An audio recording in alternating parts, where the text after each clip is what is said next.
What's going on, guys? Welcome back to another beer review. Today we're reviewing Чернігівське, which is, according to its tagline, Ukraine's most loved beer.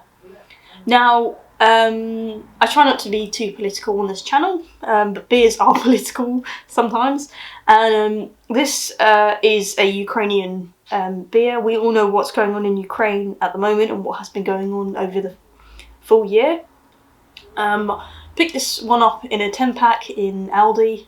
As they say on the front, profits go to Ukrainian relief, and there is a QR code that you can scan on the back of the beer to donate to humanitarian relief efforts with what's going on with Ukraine and Russia's invasion of them.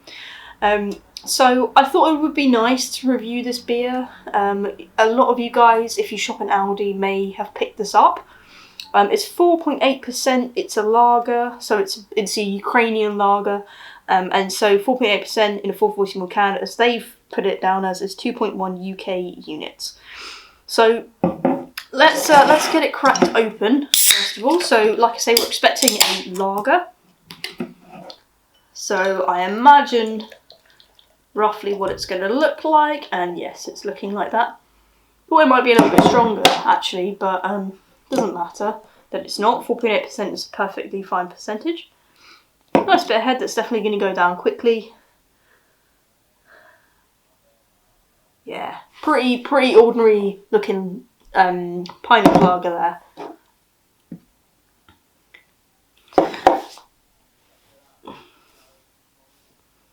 So I always find it harder to review lagers because there aren't huge amounts of sort of notes coming through, like on the nose or anything. You know, sounds really obnoxious, but all I can really say is it smells like a lager. You know, you get that hop flavour, you get a little bit of biscuity, bready smells, but that's about it. I find the same with, similar with Pilsners as well. But like I say, that's not the point. This beer hasn't and wasn't brewed for reviews, and especially not craft beer reviews. This channel is not only for craft beer, it's for mainstream beer too. That's why we're called beerandwalks, not craft beer and walks. But anyway, let's get into this beer.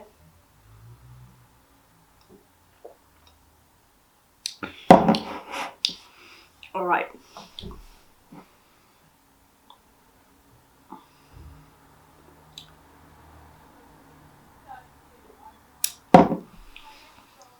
Okay, so the main real flavour that comes through when you sip the beer is malt.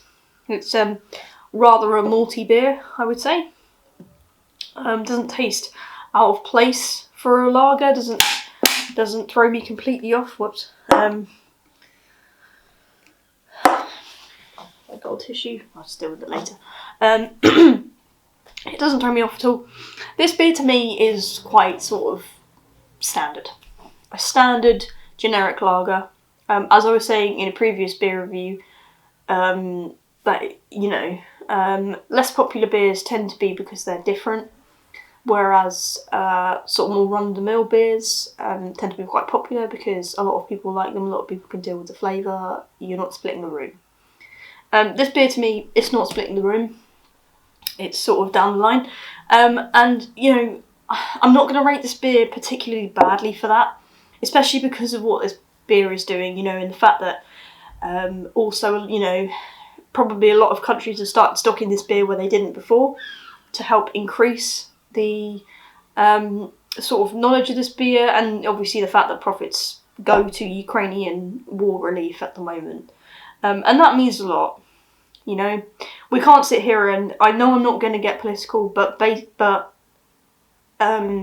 something that should be politically universal is the sanctity of life, and also the sanctity of quality of life. And I don't believe you can really have sanctity with war. It is contradictory. So the fact that this beer is coming to a lot of countries where it might not have been before, or might have not been in this capacity, not in Aldi in a 10-pack at least. It's lovely that this is being able to be, for as long as it can be, who knows, the fact that this beer is still being brewed in Ukraine.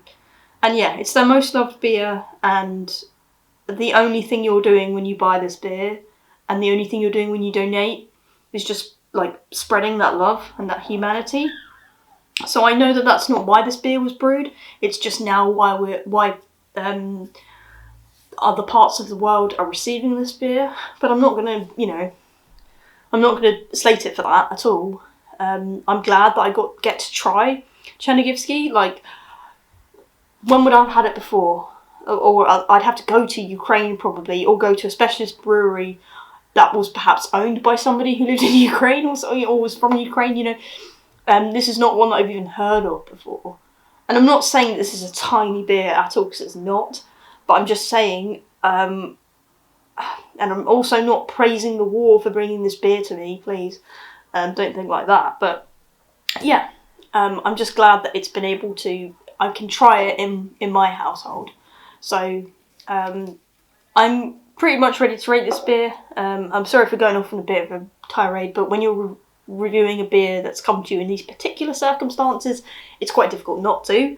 I imagine a lot of you are watching this beer review because you're in the same circumstances, or if I'm lucky, you're also watching from Ukraine, or another country where you've also managed to get your hands on Chernigievsky. So anyway, I'm going to give this beer a 3.5 out of 5.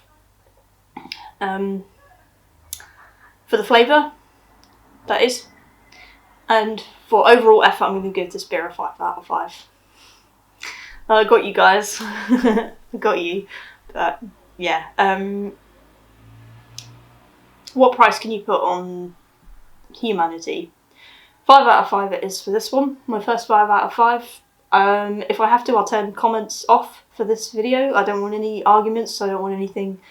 It's not that I can deal with somebody disagreeing with me, but in terms of human life, I don't think you should be disagreeing with me. Anyway, I don't want to get too, like I said, I don't want to get too political about this beer, although arguably doing this beer review is political. But yeah. God bless everyone in the Ukraine right now. I'm reviewing this beer about 6 or 7 weeks at least before this beer review goes out, and God knows what life will be like then. So anyway guys, that's the end of this beer review. I hope you guys enjoyed it. Remember to like the video if you did enjoy it, subscribe if you've yet to do so, and as always, I will catch you in the next beer review. Peace, always.